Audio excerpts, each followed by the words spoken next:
wax ci déclaration bi mu doon def sànq boo gisee moom mi ngi wax déjà ni am nañu ay projet de loi yoo xamante ni au moins 15 yoo xamante ni moom réfléchir na ci kii nañ ko bind nañ ko ba pare bëgg nañ ko indi assemblée. C'est pour dire donc que fi mu nekk nii Georges kii bi mu wax ni mu expliquer je pense que noonu mooy dem pour renforcer un peu cette opposition là bu fekkee daal dinañ ko fractionner en plusieurs groupes parlementaires ku ci nekk ay calcul politique la bien sûr. est-ce que léegi boobaa défi bi du doon ñu jéem a conserver seen dynamique unitaire bi nga xamante ni moo taxoon ba ñu dem assemblée. waaw bien sûr moom moo leen di moom mooy tax aussi ñu génn ci gagnant mais fekkee dynamique unitaire boobu mën nañ ko conserver c'est tant mieux calcul politique la ñu wax léegi moom la Georges wax effectivement dañ ciy demee ak ay stratégie yoo xamante ni mais toujours est-il que quand adverse bi du leen bàyyee noonu lu mu ci mën également moom aussi xëcc dina ko def le maximum du coup comme bu fekkee indi nañu fii benn projet de loi comme ni Georges toujours dans ses explications waxee ñële taxaw ci benn groupe boo xamante ne un groupe de 12 ou bien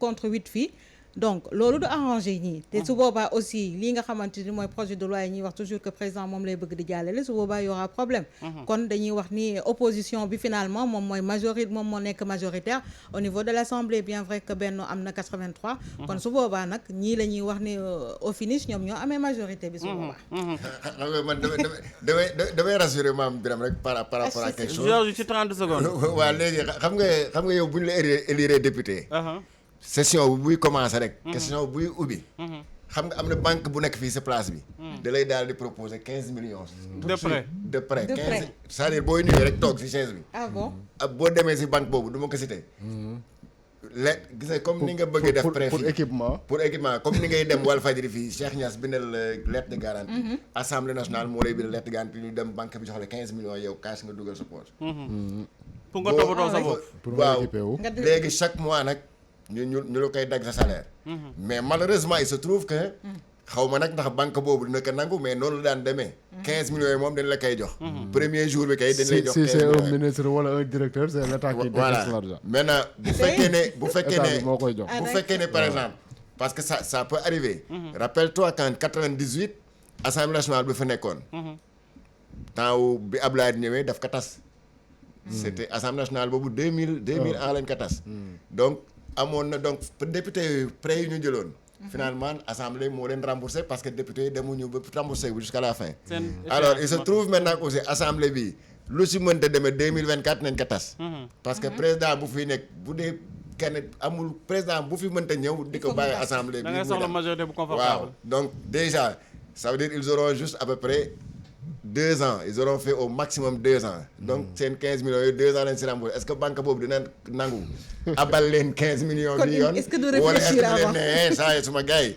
nañu wàññi montant bi bàyyil ma abal leen 5 millions bu ñu demee ba 2024 bu ñu tasulee mbir mi ma doole leen mais de toute façon daal boo ñëwee rek daal 15 millions yi moom wóor na mu ngi sa poche bu fekkee ne banque boobu d'accord na jërëjëf doon nañuy jaaree di nuyu suñu xarit internautes yi ku ci mel ni encore une fois Lo Khalifa Babacar Wade nee na doon député neex na de Baye Laxaat Khoule ñoom ñi ngi ci page YouTube bi di ñu suivre toll ci plus de 5000 personnes mais ñeneen ñi aussi ñi ngi ci rajo yi di ñuy seetaan wala di ñuy déglu ku ci mel ni Daouda Sow mi ngi fële ca Louga Mame Birame kii mi ngi koy wax léegi Ramatoulaye président Ousmane Sonko ancien député maire de Ziguinchor dafa doon tenir conférence de presse tey xamal na ni moom jamono ji mi ngi focus ci 2024.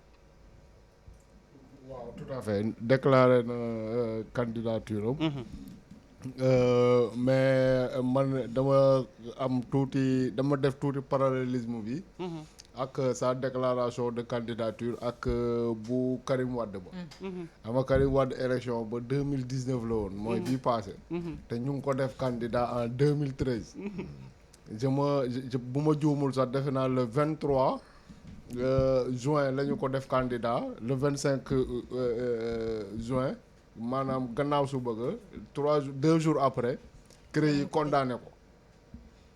condamné ko donc ba muy nekk candidat man dama jàppoon ne loolu ay pexe maître Abdoulaye Wade la woon pour en quelque sorte da ngay jàpp ne dañu fexe Karim Wade nekk candidat pour pousser à ce que la CREI bañ a condamner le candidat d'un parti politique wala d'une coalition parce que bi CREI waree joxe verdict bi à 2 jours la ñu ko def candidat loolu ñoom lu ñu ci doon viser comme nu ma ko waxee sànq mooy quelque part pour que parce que yow xalaatoo ne koo xamante ni dañu ko dafa dem procès boo xamante ni duré na ay mois ñu dem ba ñu ne gannaaw suba la ñuy joxe verdict bi yow nga ne da nga koy def candidat man dama jàpp ne yow mënuloo foog ne li nga def noonu dina tax cour bi changer décision bu nga xamante ni waroon na koo jël. mais dans tous les cas ñoom fa la ñu jaare def candidat Karim Wade di ko woowee 2013 ba 2019 ba léegi nii sax da ngay dégg ñu naan Karim Wade notre candidat. léegi Sonko ci dynamique bu mu nekk mooy que man te moom wax na ko sax ci discours am bi. instant bi état bi ñu ngi nekk di monter ay dossiers. te bu deekee ne suba dañu woo Ousmane Sonko ci dossier bu mu munti doon nekkatul Ousmane Sonko maire de Ziguinchor. nekkatul Ousmane Sonko député. puisque tere nañ koo dem ci élection yi. mais dina nekk Ousmane Sonko candidat à la présidentielle de 2024. bu ñu ko woowee Ousmane Sonko candidat à la présidentielle de 2024 la ñuy woo te bu boobaa day leer ne Macky Sall instant yi nii son objectif c'est de barrer la route à quelqu'un boo xamante ni ñi pronostiqué yëpp jox nañ ko chance mu gagner la prochaine présidentielle. bu boobaa mooy pexe yi ñu doon expliquer noonu yëpp. te xam nga demu Macky Sall bi au Mali. Mali waaw. am na ci lu bëri loo xamante ne nii ça lii xew Sénégal moo koy expliquer. comme lan ñu bëri nag waxuñu ko. comme lan. parce que politique bi nu muy demee nii. fii ak 2024 Ousmane Sonko wax na ko ay semaines yu nar a tàngalee doon. parce que Macky Sall ak ñu koy xelal xam nañu ne bu Ousmane Sonko demee élection ci dynamique bi. amul kenn ci ñoom koo xamante ni mun nga koo teree nekk président. dynamique bi bu ci continuer léegi nag pour arrêter loolu moo tax dossier yi ñuy yëkkati woon ak bàyyi ak yi ñuy waaj a yëkkati yëpp état bi nekk ci pour bañ loolu mu am. léegi nag Ousmane Sonko moom du toog leen di seetaan balaa boobu moom day wone ne ka ñuy nar a jàppi nekkul Ousmane Sonko maire Ziguinchor mais candidat sérieux la à la prochaine présidentielle. léegi nag Mali nekk un état frontalier boo xamante ni ñun ak moom dañu bokk histoire bu tax sax ñu dem ba nekk benn état mu nekk un pays frontalier yàggul dara le président Assimi Goïta wàccee foofu ay équipement yoo xamante ne ni ay équipement militaire yoo xamante ni jommal na àdduna bi.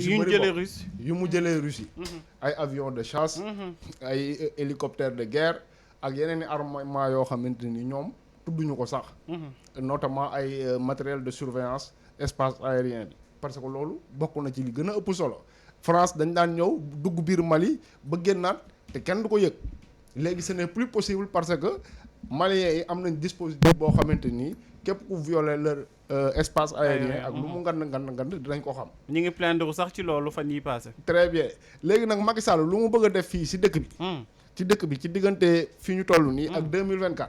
man jàpp naa ne dina jaxase dëkk bi de sorte que moom du bëgg a am quelqu'un ku nekk à côté te leer na ko ne àndul ci li muy bëgg a def. parce que Ousmane Sonko wax na ko xeex bi nekkatul rek xeexu sénégalais entre sénégalais. tey jii nii. comment dire les Français dañ ci am intérêt boo xamante ni xëy na ñun sénégalais sax amuñu ko. donc du nekk le président Macky Sall face à Ousmane Sonko day nekk Macky Sall ak France face à Ousmane Sonko. léegi nag bu ñu amee quelqu'un boo xamante ni mu ngi à côté nekk le Mali. soutenu par une puissance bu toll nii. la Russie. le jeu devient équilibré. balaa boobu nag Macky Sall. ak tout le contentieux bi nga xamante ni jote woon na ko ak Maliens yi ak Assimi Goïta mu jël ko tegee ko nële dem def le dos rond dem Bamako. Georges Nessa tey jii Ousmane Sonko ci lu mu xamle mooy partem dinañ dem ci ay primaires parce que dañuy bàyyi ki nga xamante ni dafa nekk foofu responsable bëgg jiite Sénégal bëgg jiite aussi nekk seen candidat mu dem ci li nga xamante ni moom mooy seen militants yi demandé ko bu ko militants yi tànnee ñu jël ko def ko seen candidat est-ce que tey jii nekkuñu di dund beneen modèle de démocratie ci à travers Pastef. waaw loolu lu baax la c'est quelque chose à saluer comme nu muy noonu lay demee dans les grandes démocraties muy France muy États-Unis muy réew yoo xam ne dañ leen di citer toujours en référence ñun africains yi parce que aussi xam nga parti lu tax par exemple fii ci Sénégal parti politique vraiment da ngay waaru laay wax quoi parce que ku ko créé daf da nga yaakaar ne tant que génnoo àdduna rek élection bu ñëwee soxlawul sénégalais bu laaj xam ne parti diw moom diw moo ko jiite depuis bi parti bi sasoo ba léegi moo ko fa war a nekk candidat. bu demee doom ji wutu ko waaw bu demee doom ji kii mais ça doit pas se passer comme ça dans un parti. dans un parti ku nekk war nga am droit du secrétaire général ba si gën a tuuti war nga am droit ne man candidat la bëgg naa nekk candidat bu ko defee ñu def dem à des élections primaires. primaires yi moom foofu pas les candidats militants yi ñooy voté. kuñ si génnee ñu xam ne voilà lii arrange nañu. je crois quand même à Mbour def nañ ko c'est élection législative. élection locale yi passé le PASTEF avait expérimenté ça parce qu'il y avait ñaari candidats yoo xam ne entre Maître Tall ak keneen ki ñoo xam ne dañu doon ñoom ñëpp ku nekk. local yi kay seen fépp loolu lañ def. ay primaires donc il a fallu des primaires pour départager les candidats. donc au sein de PASTEF aussi bon bu ñu estimer que ñoom bu ñu dem si élection présidentielle. war nañu procéder à ce genre d'investiture wala ñu def ay primaires mais c'est quelque chose à saluer mais de toute façon loolu peut-être waxin la rek mais gisuma tey ci biir Pastef vraiment koo xam ne am na peut-être aura bi Ousmane Sonko am ba mën a tax mu mën diranteeg moom mbagg ba ne ko nañ dem maax yow ci primaire. saboteur rek lay doon loolu bon xam naa waxin la rek wala peut-être renforcer la démocratie de son parti au sein de son parti la démocratie interne mais je ne vois pas ci biir Pastef véritablement keneen koo xam ne mën a taxaw ak Ousmane Sonko ñu ne nañu voté maax yow kan la mu représente Pastef doon candidat bi ci maintenant qu'il déclare sa candidature c'est déjà bien de toute façon du moom moo fi Ousmane Sonko du moom moo fi njëkk a déclaré candidature hein Khalifa Sall a déclaré sa candidature bien avant élection locale yi c'est vrai hein n'est-ce pas je crois même mais Georges Nessa Khalifa Sall yàgg na déclaré candidature te demul fenn waaw mais ku la yow Pape bu la neexee nga ne dinaa nekk candidat ban sax damay doon candidat waaw ma ne bu la neexee nga ne damay doon candidat loolu kay kenn terewuñ ko kenn même buñ la xamul looy benn parti sax bu la neexee nga ne man candidat la en 2024 dëgg la il y a pas longtemps comment il s'appelle Mamadou Gakou Malick Gakou Malick Gakou a déclaré aussi qu'il sera candidat attends-toi aussi que fii ba dans quelques semaines parce qu'on est à 18 mois des élections ba ci Bougane Gueye ak ñeneen ak voilà donc am na ñoo xam ne waxuñu mais de toute façon teel a déclaré candidature ak wet ko déclaré am na avantage yu bëri nag parce que day gën a tax sax c'est vrai que li Mame Birame doon wax effectivement c'était une stratégie pour le PDS à l'époque de mettre la pression sur le juge absolument pour que vraiment par pudeur politique nga ne non rus naa di ne dama condamner le candidat dans tel parti alors que c'est le candidat de leur présidentielle effectivement dans les conditions actuelles où se trouve par exemple Ousmane Sonko sa déclaration de candidature dina sa am solo. dëgg la parce que léegi boo ko condamné boo gisee sax les réactions des gars du pouvoir ci biir réseaux sociaux yi. xam lu ñuy wax. dañ naan non yow 2024 dafa sori yow am na dossier bu lay xaar boobu foog nga réglé ko.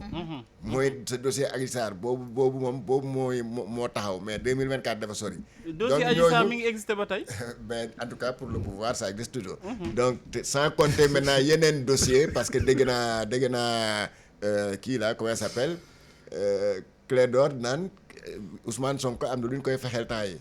donc yooyu yëpp koy leer na depuis gars yi nekk fii di ñu sonal la kay force spéciale. donc yooyu yëpp avec sans compter maintenant l'histoire des forces spéciales là donc ça prouve que il faut qu'il prenne les devants pour que adduna bi yëpp xam ne qu'il est candidat d'abord qu'il n'est pas député il n'est plus député. il est le maire Ziguinchor certes mais il est candidat parce que bu boobaa la pression ce n'est plus pour l'opinion nationale c'est pour l'opinion internationale. Ça c'est important aussi donc mu déclarer candidature am ça c'est déjà important c'est un bon point l'autre aspect bi ma si gis mooy ça met une pression également sur le président Macky Sall mi nga xam ne nii wuy nii non la nekkee ñu mu àndal Georges moom président Macky Sall moom jeexal na. waaw moom nag non dama la ne moom si boppam waxagul fu mu féete dafa ne nii du ma nee nii oui du ma nee nii non. donc moom xanaa si entourage sax déjà c'est une pression supplémentaire sur son entourage pour ne ko saa waay tey nga wax ñu lett ñu wala nga firi ñu bu fekkee ne lette nga ñu maanaam da nga ne candidat nga saa waay ñu xam lu ñuy def. bu fekkee ne doo candidat ku nekk samp na dem parce que les gens du parti socialiste yaakaaruma ñu bëgg a xool rek kon di tàccu rek fii ba je ne sais quand. L'AFP xam naa peut-être ndeysaan Moustapha Niasse moom dem na retraite mais ils ont pensé certainement en plan B. xanaa PIT kay ak les petits machins là ñoo nga xam ne bon ñooñu moom. yan ñooy les petits machins. ay PIT ak LP ñooñu bon. dañ la woo de. dina ko woo téléphone léegi sax. dina ko woo téléphone léegi. ñoom ñaar gis naa seen échange yi temps yi Facebook. Père Ibrahima Sène moom kooku il existe sur les réseaux sociaux bon d'ailleurs man j'ai un contentieux lourd avec lui. waaw ci guerre bu métti laa gis ne moom ngeen. waaw parce que maa moom dañoo nekk contentieux bu sérieux donc ñooñu kooku xam foofu sax moom kooku mënul gagné sax Sacré-Cœur bi mu dëkk fii Sacré-Cœur 3 fii mu dëkk mënu ko gagné. loolu coup irrégulier la dañ koy tere xam waaw nga. donc ñooñu terewuñ ko de boobu koy c'est régulier. moom c'est très régulier comme daf may attaqué si les réseaux sociaux. waaw da koy attaqué waaw daf koy attaqué. ba bind naa benn texte tamit mu attaqué ma. donc moom xam nga ces partis yu mel noonu mënuñu dépendre dara donc le simple fait que Ousmane Sonko génnee man candidat la en 2024 fële de l'autre côté seen adversaire yi nekk Benno Bokk Yaakaar am na ñoo xam ne dañu naan mais attends mais suñu waa ji lan lay xaar pour déclarer tamit. parce que tamit lamb neex na benn mbër nekk si biir rek samp ndëndam di xaar yow boo ñëwul rek yaa di ne yow da nga ko ragal. tey yeneen mbër yaa ngi toog rek di ko xool muy bàkku di fecc yeneen ngeen ne teg.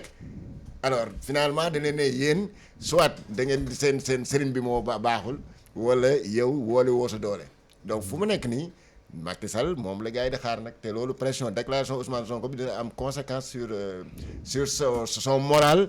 et le moral même de ses troupes gars yi mu àndal. jërëjëf Georges Nesta dama bëggoon rek am lu ma ci dolli pour wax ne ñun ak France moom. il faut que ñu bof pas tàggoo sax parce que le mot la xëy na day fort trop. mais ñoom dañoo yematul tout simplement si jël sunu ressources yi. gis nga tey la ñuy doon commémorer en France 40e anniversaire dépénalisation homosexuelle. seen premier ministre bi dem benn dëkk bu ñuy wax Orléans rencontré foofu ay beaucoup de groupes LGBT. góor jigéen ñi. génnee ne dinañ débloquer un fonds de 3 millions d'euros pour jàppale les groupes LGBT. ñu ne dinañu créer benn ambassadeur boo xamante ni day dox dans le monde pour plaider la cause des LGBT. rajo bi ma doon dégg muy wax loolu journaliste bi koy commenter mu wax ne ambassadeur boobu moom xam naa dëkk yi muy war a njëkk a dem Sénégal dina ci bokk parce que jusqu'à présent dëkk boobu ñu ngi continuer di tere LGBT. dinañ ko xaar. très bien pour dire que bu nekkoon ne dañoo yem ci tout simplement. lépp lu fi ñor ñu jël yóbbu seen dëkk lépp lu fi baax ñu jël yóbbu seen dëkk mais dañ ñoo bëgg a def di ñu xalaat loo comme ñoom maanaam. seen jikko yu bon ñu imposé seen jikko yu bon yi ñu imposé ñu ko pendant que au moment où ñoom seen dëkk. nga takk fa ñaari jabar sax daganaluñ ko. Ramatoulaye ñaata weer moo des ci élection présidentielle 2024. une minute moo des ci 17h. non loolu maa koy décider. déedéet dama lay wax une minute moo des ci 17h léegi nag moom jeudi da ngeen di bëgg ma ñëw waaye nag dama koy mujjee bàyyi Georges ak maam bi. da ngay wax kay ba daaneel. figurante laa fi ci nekk présidentielle bi. 18 mois la ñu wax. 18 mois tey jii est-ce que jotul pour le président de la République Macky Sall wala waa Benno Bokk Yaakaar ñu annoncé seen candidat. mais écoute est-ce que jar na annoncé. je pense que fi mu nekk ni ñoom déjà. ñu ngi wane ñi ngi mën naa ne sax jaru ko ndax ñu ngi actes yi ñuy posé yëpp li muy wane mooy que ni président Macky Sall dina nekkaat candidat. gis nga déjà ñenn ci ñoom ñu ngi koy affiché ci seen statut ci seen ay kii ñu ngi koy wax ak te je pense que même sànq sax ci déclaration Ousmane Sonko également mi ngi koy wax mi ngi naan ba muy wax ci statistiques yi daal ne koo xamante ni ci élection législative yi mi ngi am 46% xam naa ne bu demoon présidentielle dina am en deçà de 40% donc kon moom sóoraale na ni président Macky Sall mën na dem nekk candidat fële même bu waxee ni bu fekkee dina bokk. bon déjà idée boobu ñoom sóoraale nañ ko déjà fi mu nekk nii. et je pense que jaratul sax ñu koy wax ndax ku gis posture bi nga xamante ni président ci la taxawee leer na dañ ko waxagul officiellement rek mais il sera candidat loolu moom dañ koy bañ a wax. moom Macky Sall. ah waaw ma ne fi muy jaar ba nekk candidat moo ma jaaxal. su boobaa conseil dina décider mais adversaire am yéen ñëpp sóoraale nañ ko. conseil dossier candidature Macky Sall mënul yegg conseil. conseil bi mu nga xam ne moo leen fal non du fa yegg Macky Sall kay xool nañu wutal premier ministre boo xam ne ni koo gis jàpp ne kii kat day préparer la suite looloo koy may jàmm Pape Matar yaa ngi doon wax sànq également ci par rapport ak Ousmane Sonko li muy déclaré ci candidature am sànq ñoom Georges ñu ngi koy analyser mais je me dis que ni mën nañ ko analyser sous deux angles comme tamit bu fekkee ni moom mi def na déclaration am loolu day def benn pression ci kaw état mais est-ce que également du anticipation la doxalee foofu pour que li nga xamante ni ñu ngi koy agiter également sur sa tête mooy affaire procès bi et tout ñu moom it mu teel ko xamal population bi ndax nit yi ñi ngi wax déjà que ni de toute façon procès ma ngi koy xaar donc sous les deux angles je pense à mon avis